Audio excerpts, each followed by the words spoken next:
레위기 10장 15절 말씀 봅니다. 오늘 제 8계명을 살핍니다. 15절 말씀 제가 읽겠습니다. 도둑질 하지 말라 8계명입니다. 대열이 문답 140문, 141문, 142문이 8계명을 다루는데요. 오늘은 140문, 141문까지만 생각하겠습니다. 교환으로 함께 진도를 나가 보겠습니다.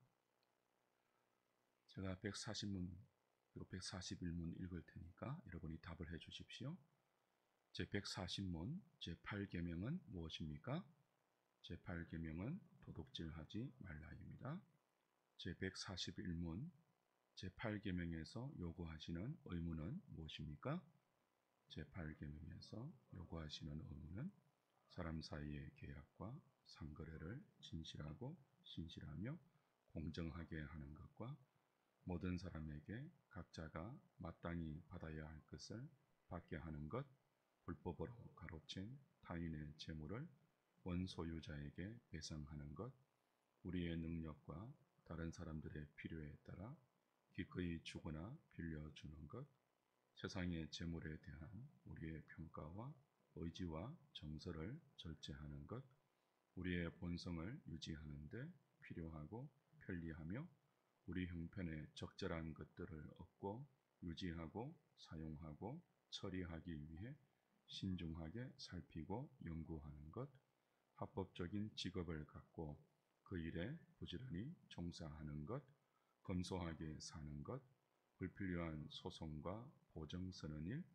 또는 그와 비슷한 다른 채무들을 피하는 것, 그리고 우리의 것만이 아니라 다른 사람들의 부와 외적 재산을 얻고 보존하고 지키기 위해 모든 정당하고 합법적인 방법으로 노력하는 것입니다.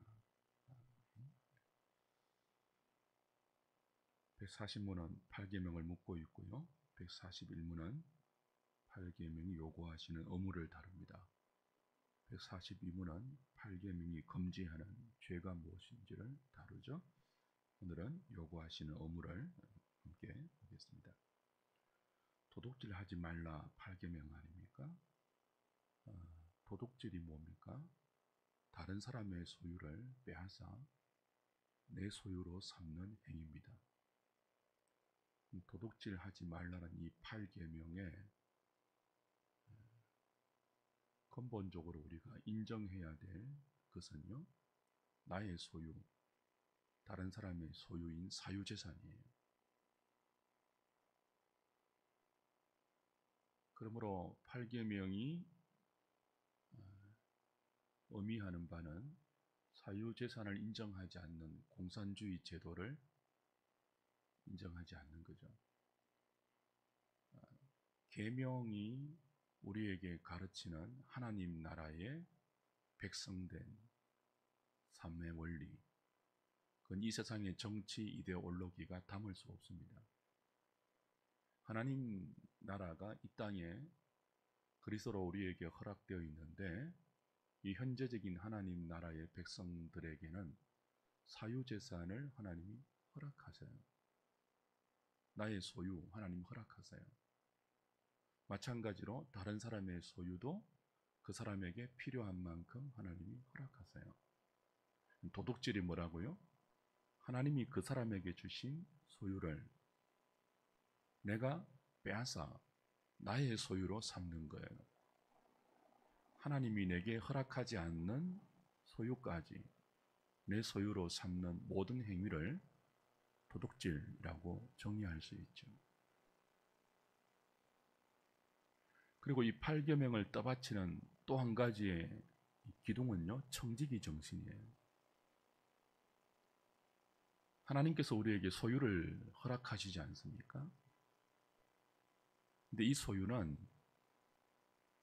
노동을 통해서 물론 우리에게 주어집니다. 우리가 이마에 땀을 흘려야, 아담의 범죄 이후에 이마에 땀을 흘려야 먹을 것과 입을 것과 일용할 양식인 소유를 얻을 수 있죠.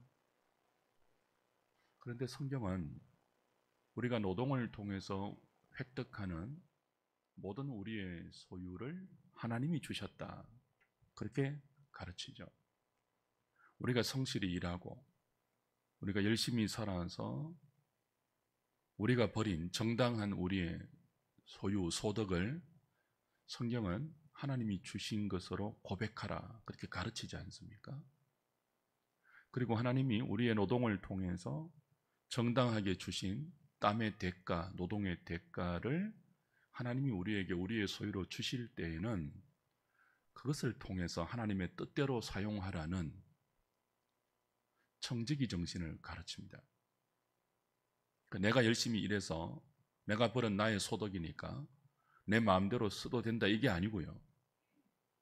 그걸 하나님이 내 노동을 통해서 허락하신 하나님의 선물이니까 거기에 하나님의 뜻이 담겨 있다는 거예요.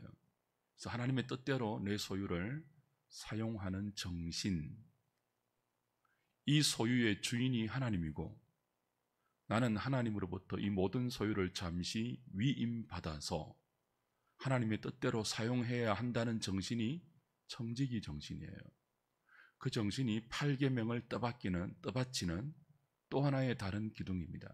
하나는 사유재산 제도, 하나는 청지기 정신.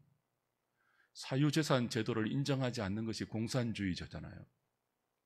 반면에 공산주의의 반대편에 서 있는 또 다른 정치 이념, 자본주의자잖아요. 자본주의는 무엇을 인정하지 않아요? 청지기 정신을 인정하지 않아요. 그러니 성경이 우리에게 계명을 통해서 가르쳐 주시는 하나님 나라의 백성된 삶의 원리는 이 땅의 정치 이념이 지향하는 공산주의로 담을 수 없고요. 반대편에 서 있는 자본주의로도 담을 수 없어요.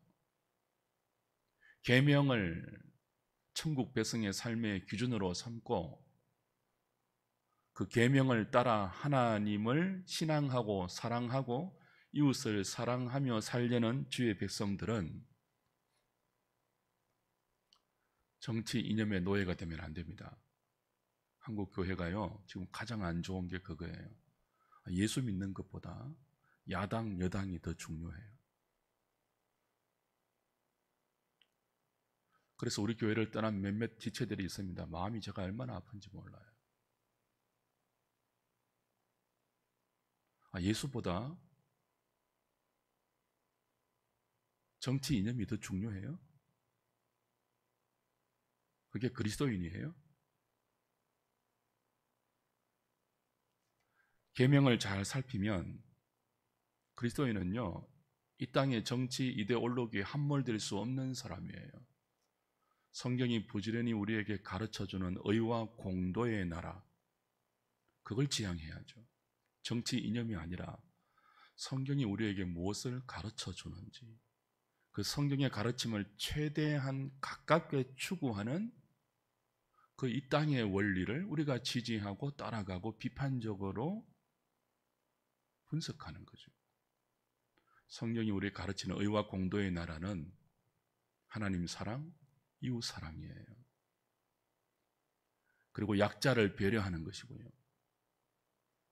그 정신이 십계명에 다 담겨 있잖아요. 그 중에 하나가 도둑질하지 말라. 하나님이 나에게 사유재산을 나의 일용할 양식을 위해서 허락하셨다면 다른 사람에게도 하나님이 똑같이 그 사람에게 필요한 소유를 허락하셨음을 인정하고 빼앗지 말라는 거예요. 직접적으로든 간접적으로든. 그리고 어떤 사람이 부족함이 생겨서 나의 도움이 필요할 때 도둑질하지 말라는 8계명은 기꺼이 하나님이 내게 허락하신 이 소유로 다른 사람의 부족한 부분을 채우라는 적극적인 요구도 포함됩니다. 이 요구에 부응하려면 무엇이 있어야 한다고요? 청지기 정신이 있어야 하는 거죠.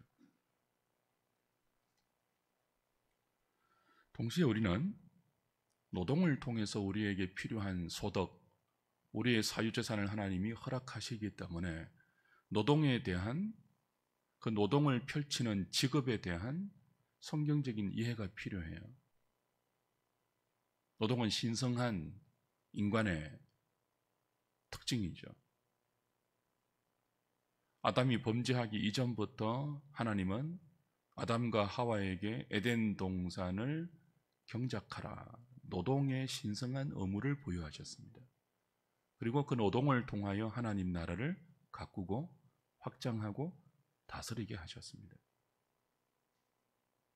노동을 금기시하거나 노동을 피하여 불로소득을 인생 최대의 목표로 삼는 것은 지극히 성경적이지 않는 가치관이에요.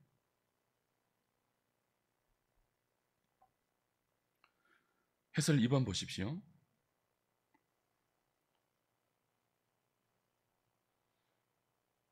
도둑질하지 말라는 8계명은 타인의 물건과 재산과 소유를 직접적으로 훔치는 행위만이 아니라 상대방을 속여서 나에게 불이한 이익을 성사시키는 엄밀한 도둑질도 다룹니다.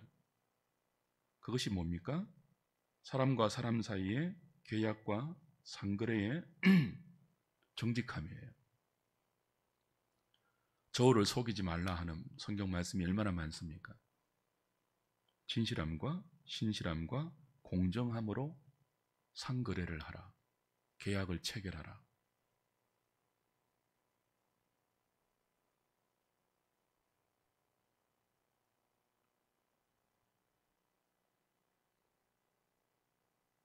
더 많이 벌 수 있다면 이면 계약하고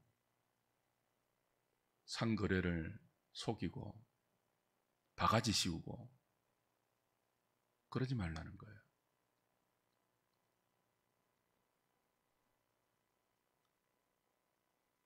한번 보십시오. 제가 늘 이런 말씀을 드리는데요. 성도가 집을 가지고 있잖아요. 그래서 뭐 전세를 준다든지 월세를 준다든지 임대를 줄 때요, 세상 시세 따지지 마세요. 먹고 살만하면 가급적으로 싸게 내어놓으면 얼마나 좋습니까? 그렇잖아요. 젊은 우리 청년들이 단칸방 원룸 하나 구하는데 몇십만 원, 100만 원 이렇게 하면은 걔들이 겨우 월급 받아서 뭘 먹고 삽니까? 그리스도인이 자족하는 마음이 있고 여유가 좀 있으면 그 임대, 월세, 전세 이런 걸 좀 싸게 내어주면 얼마나 좋습니까? 세상 사람들이 얼마나 그리스도인을 존경하겠습니까? 근데 예수쟁이라고 하면서 남들보다 더 비싸게 월세 받고 더 비싸게 전세 올리고 월세 올리고 그러지 말라는 거죠. 하나님이 나를 보호하시고 나를 책임진다는 것을 믿으면 가급적 약자들이 나를 통해서 혜택을 볼 수 있도록 그렇게 살라는 거예요. 3번 보십시오. 계약과 상거래에 있어서 진실하고 신실하고 공정한 태도를 지키기 위해서는요, 모든 사람에게 각자의 몫을 주라고 합니다. 141문은 그죠? 각자의 몫. 근데 이 신자본주의 체제에서는 자기 몫은 다 잘 챙기지 않습니까? 자기 몫을 조금이라도 빼앗기면 난리가 나죠. 소송하고. 다른 사람의 몫은 안 챙기잖아요. 오히려 다른 사람의 몫을 빼앗아서 자기 몫을 더 불리는 것이 생존 경쟁의 살벌한 그 현장이 되어 있으니까 각자의 몫을 챙겨라. 도둑질하지 말라는 8계명을 141문이 해석하면서 우리에게 가르쳐주는, 이 세상이 가르쳐주지 않는 원리죠. 네 몫만 말고 다른 사람 몫도 챙겨주라. 특별히 하나님께서는 국가를 통해서 국민 각자의 몫을 보장하도록 국가를 허락하십니다. 위정자를 허락하십니다. 그리고 국민들에게 세금을 내도록 장려합니다. 하나님은 국가를 통해서 선을 장려하고 악을 억제하는 통치의 원리를 이 땅에 펼치십니다. 국민들이 정당한 납세를 통해서 그 나라에 속한 모든 인생이 각자의 몫을 받을 수 있도록 각 국가가 세금 제도를 운영하고 있지 않습니까? 그걸 신실하게 잘 지키래요. 로마서 13장 7절이라든지 베드로 전후서라든지 신구약 성경의 많은 부분은 가이사의 것은 가이사에게, 하나님의 것은 하나님에게, 네가 하나님 나라의 백성으로도 성실히 살아야 하고 이 땅의 시민의 의무도 다해야 한다고 가르칩니다. 그래서 신자는 납세의 의무를 성실히 감당해야 하죠. 그렇지 않고 합법적이 아니라 불법적으로 세금을 탈세하고 있다면 8계명을 어기는 것이다. 그렇게 141문은 가르쳐줍니다.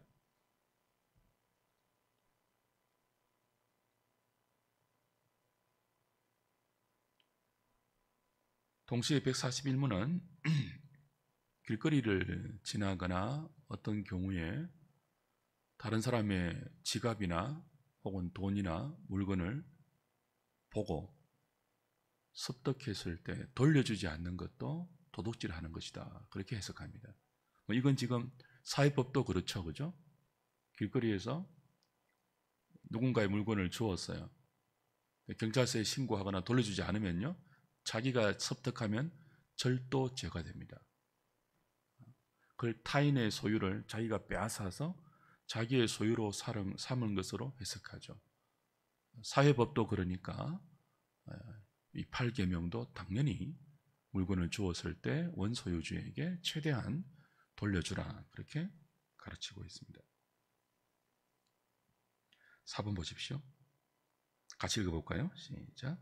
도둑질하지 말라는 제8계명은 금지 명령만 아니라 누군가 우리의 도움이 필요하다면 냉정하게 거절하지 말고 도와주라는 적극적인 명령을 포함합니다. 사유재산 제도와 함께 제8계명을 떠받치는 기둥과 같은 청지기 정신은 신자가 일을 하는 목적이 가난한 자에게 구제하기 위함이라고까지 말합니다. 심지어 사도 요한은 어려움에 처한 형제를 돕지 않는 자는 하나님의 사랑이 없는 자라고까지 말했습니다.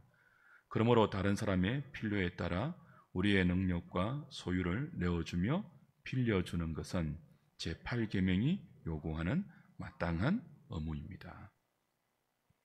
하나님은 도둑질하지 말라는 제8계명을 통해서 우리의 능력, 우리의 소유, 우리의 시간, 또 우리의 재능까지 다른 사람이 필요할 때 적극적으로 내어주고 빌려주라. 그것이 8계명을 통해서 성도가 의무로 삼아야 할 내용이다. 그렇게 가르쳐줍니다. 누군가가 나에게 도와달라고 했을 때 그를 도울 여건이 됨에도 불구하고 냉정하게 거절하지 말라는 거예요. 심지어 성경은 성도가 일을 하는 목적이 다른 사람을 구제하기 위해서다라고 과격할 정도로 적용합니다. 도둑질하지 말라는 계명을 사도 바울이 해석하면서 그렇게 적극적으로 해석하죠. 도둑질하지 말 뿐 아니라 제 손으로 수고하여 다른 사람을 도와라 그럽니다. 사도 요한은요, 형제의 궁핍함을 보고도 돕지 않으면 하나님의 사랑이 그 사람 안에 없다, 그렇게 말했습니다. 도둑질하지 말라는 더 크게 구제하는 성도의 삶을 향한 적극적인 요구를 포함하고 있다는 거죠. 그렇게 하기 위해서는 5번 보십시오. 어떤 마음이 있어야 한다고요? 자족하는 마음이 있어야 합니다. 자, 하나님이 내게 허락하신 이 소유를 가지고 적극적으로 다른 사람을 돕거나 빌려주기 위해서는요, 나의 소유에 대한 과도한 집착 그리고 애정이 없어야 돼요. 세상 재물에 대해서 더 많이 가지려는 집착과 그 재물에 대한 절제하는 마음이 없으면 어떻게 다른 사람의 필요를 내가 도울 수 있겠습니까? 그래서 자족하는 마음이 있어야 한다. 지금 내게 있는 것으로 자족하는 마음 굉장히 중요한 거예요. 왜 우리가 자족할 수 있습니까? 지금 있는 것으로 하나님이 지금도 나의 필요를 채우시고 앞으로도 채우실 것을 신뢰할 때 흘려보낼 수 있지 않습니까? 이거 없으면 나 못 산다. 그럼 어떻게 흘려보내겠습니까? 이걸 내가 어떻게 모은 돈인데, 그런 마음 가진다면 어떻게 빌려줄 수 있겠습니까? 하나님이 주셨고 앞으로도 필요하면 하나님이 채우실 것이다. 그런 믿음이 있을 때 자족할 수 있고, 그 자족하는 마음이 우리 안에 흘러갈 때 다른 사람의 필요를 적극적으로 돕거나 빌려줄 수 있다는 거죠.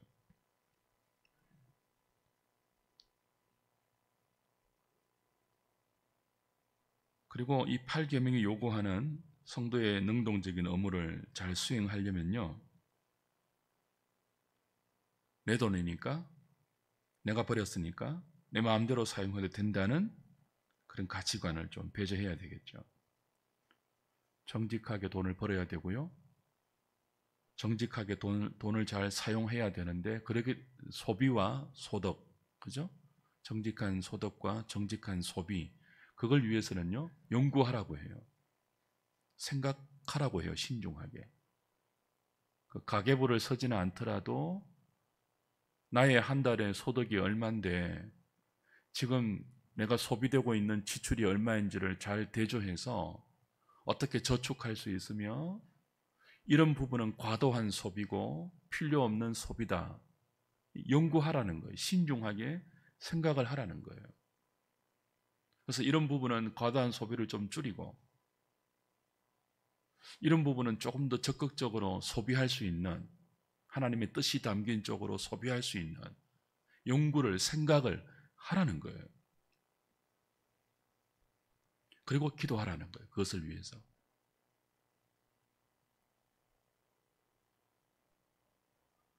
개혁자들은 성도의 회개는 지갑을 보면 알 수 있다 그랬습니다.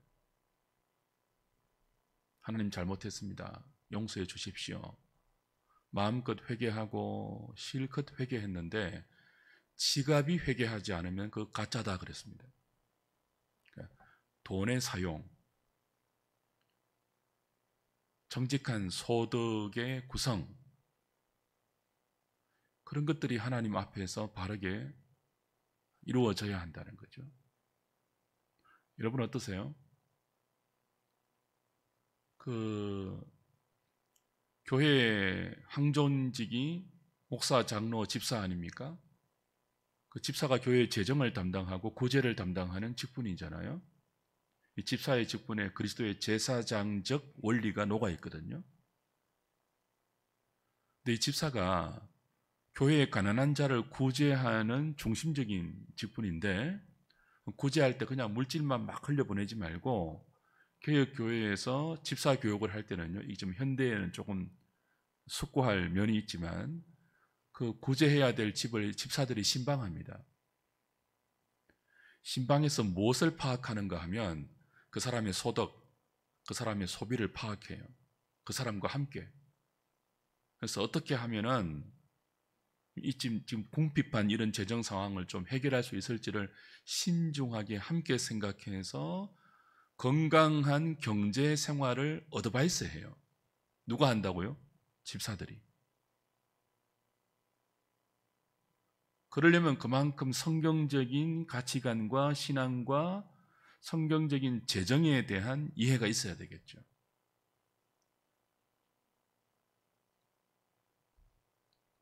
그리고 그 집사의 신방을 받고 교회의 구제를 받는 가정은 그 집사의 권고를 신중하게 받아들여야 돼요.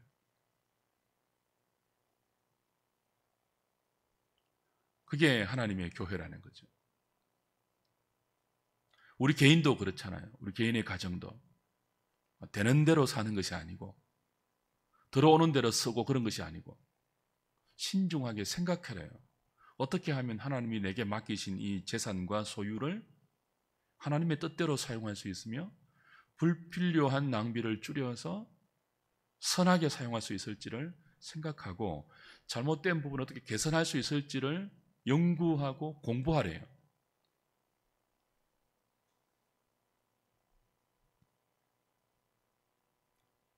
나에게 꼭 필요한 재정이 내가 성도의 품위를 지키면서 살아가는데 필요한 재정이 어느 정도인지, 그 재정을 확보하고 유지하고 보존하기 위해서 어떤 노력을 기울여야 하는지 연구하래요. 그리고 노력하래요.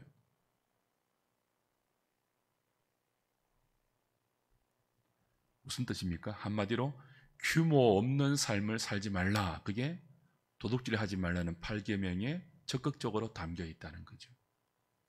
규모 없이 살지 말고 규모 있게 살아서 도둑질할 필요도 없게 하고 남을 도와줄 수 있도록 노력하라. 그게 8계명이 우리에게 요구하고 있습니다. 7번 보십시오. 하나님께서 노동을 통해서 우리에게 소득을 주시고 사유재산을 허락하신다고 하지 않았습니까? 노동하려면 직업이 있어야 되겠죠. 그래서 성도는요, 노동에 대한 바른 이해를 가져야 됩니다. 그리고 이 바른 직업관을 가져야 돼요. 그리고 그 직업의 건면함과 성실함으로 임해야 합니다. 그 노동과 직업을 통해서 하나님이 주신 소득을 가지고 검소하게 살아라. 그게 8계명이 우리에게 가르치는 적극적인 의무입니다.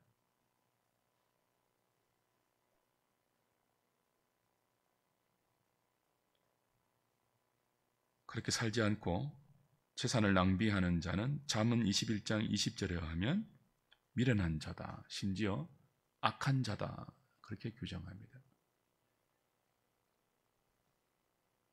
합법적인 직업을 가질 것, 그 합법적인 직업에 성실하고 건면하게 노동을 행할 것, 그리고 그렇게 얻은 소득으로 검소하게 살 것.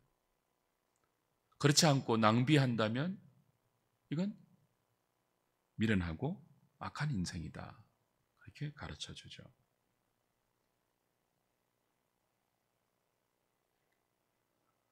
직업에 대한 이 좋지 않는 그런 편견들이 있죠. 근데 칼빈을 비롯한 개혁자들은요, 직업을 소명이라고 가르쳤습니다. 직업에 귀천이 없다. 모두 하나님이 부르심의 장이다, 그랬습니다. 그 직업을 어떻게 이해하는지는 하나님의 부르심과 직결되어 있습니다. 세상은요, 직업을 어떻게 이해합니까? 화이트 칼라, 브루 칼라, 그렇게 나누죠. 그게 철저한 물질주의적 가치관 아닙니까? 하나님은요, 하나님께서 뜻이 있어 우리를 보내신 그 직업의 현장은 모두 신성하다. 그것이 귀천이 있지 않다.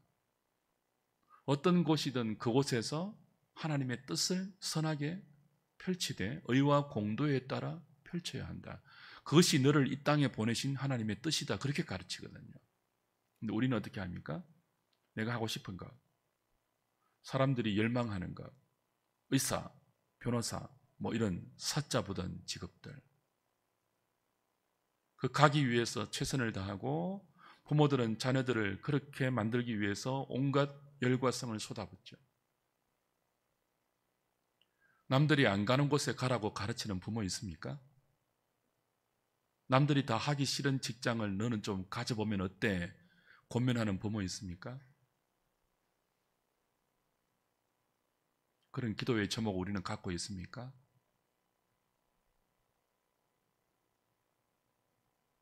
바른 직업관, 바른 소명관, 8계명을 이해하고 수행하는 결정적인 키가 되기도 합니다.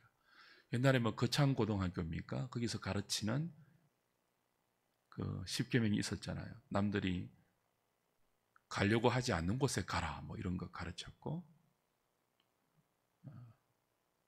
남들이 싫어하는 것 네가 하라 뭐 그렇게 가르쳤잖아요. 기독교 학교 아닙니까? 그 다시 좀 회복되고 그런 가르침이 우리 안에 좀 다시 일어나면 좋겠습니다. 9번 보십시오. 같이 읽겠습니다. 8번 보십시오. 시작. 동시에 8명은 불필요한 소송과 보정, 그 외에 채무를 피하고 우리 자신과 타인의 부와 재산의 획득과 보전과 정진을 위해 정당하고 합법적인 수단을 동원하라고 가르쳐 줍니다.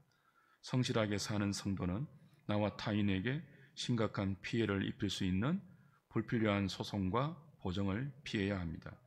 동시에 저축하는 습관을 길러야 합니다.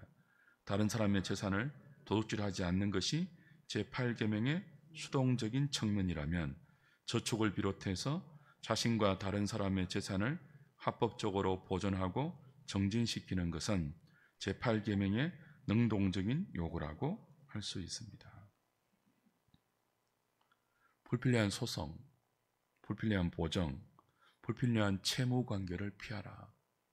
그렇게 말합니다.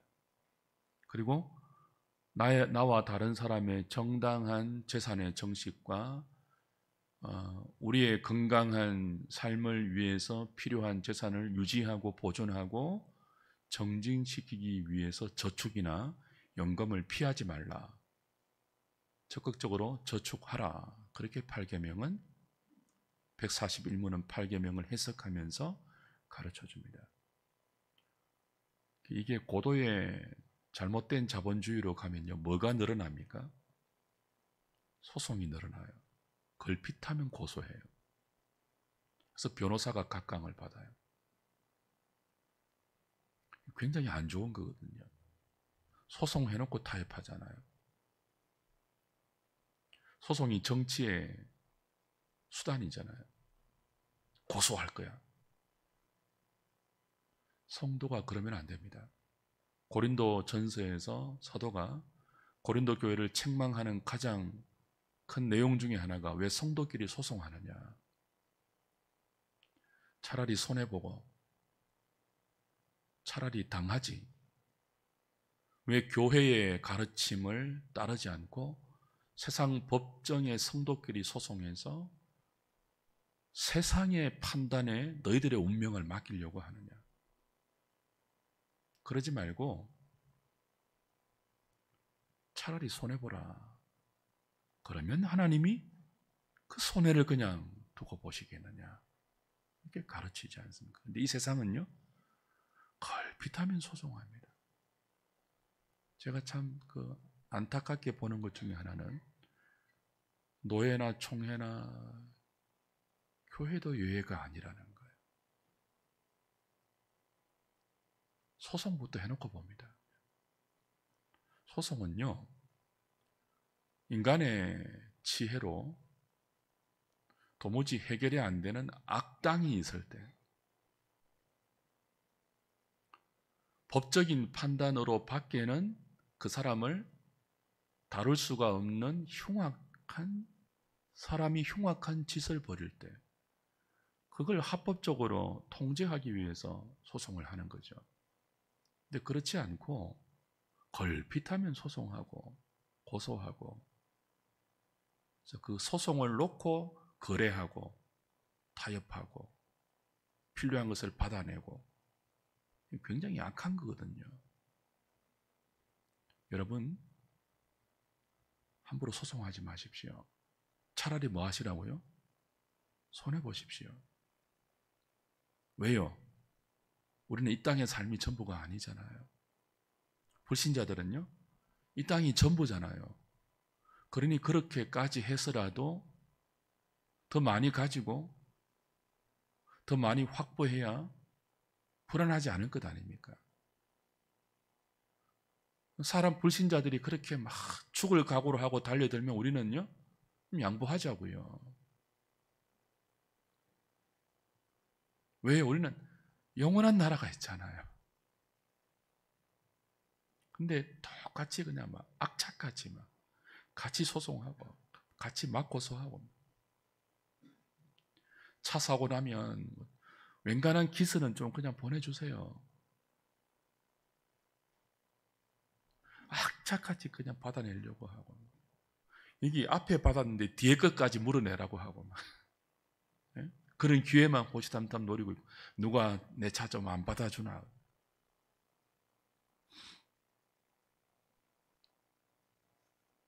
오늘 오전에 우리 하나님 말씀 들었죠? 우리가 종일 손을 벌려서 죄인들을 받아내시고 기다리시는 하나님의 또 다른 손이 되어라고 가르쳐 주지 않았습니까? 소송하지 마시고, 불필요한 소송하지 마시고, 불필요한 보정도 서지 마시고, 불필요한 채무관계에 얽매이지도 마시고, 하나님을 신뢰하시고, 하나님께 엎드려 기도하시고, 하나님께 달라고 요청하십시오. 그리고 하나님이 주신 것으로 만족하십시오. 더 부하려 하지 마십시오. 여러 가지 시험과 해로운 상태로 빠지게 되니까요. 그리고 저축하십시오.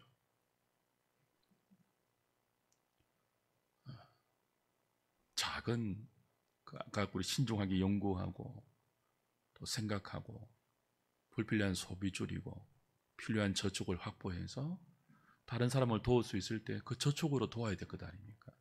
또 급한 일이 생길 때 다른 사람의 도움을 받지 않으려면 저축이 있어야 할 것 아닙니까?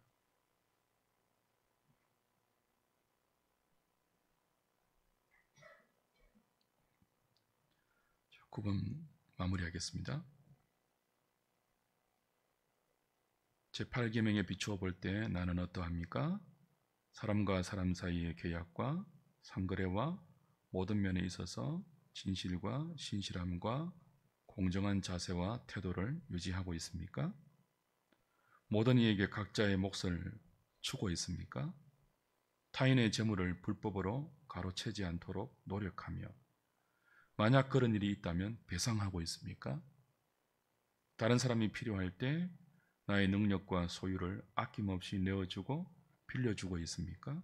그러기 위해서 재물에 대한 소원과 애착을 절제하고 우리의 필요와 상태를 유지하고 획득하고 보존하고 사용하는 일에 대해 신중하게 생각하고 연구하고 있습니까?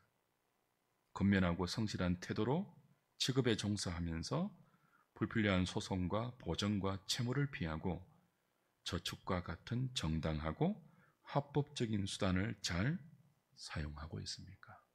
8계명이 우리에게 요구하는 이 적극적인 의무를 살피면서 우리의 재정적인 상황, 우리의 경제 생활을 다시 한번 점검하고 살피는, 그리고 이 계명에 비추어서 좀 불필요하거나 부족한 부분은 잘 보완하고 보충하고 또 이렇게 새롭게 좀 이렇게 바꾸는 그런 저와 여러분 되면 좋겠습니다. 452장 찬송하겠습니다.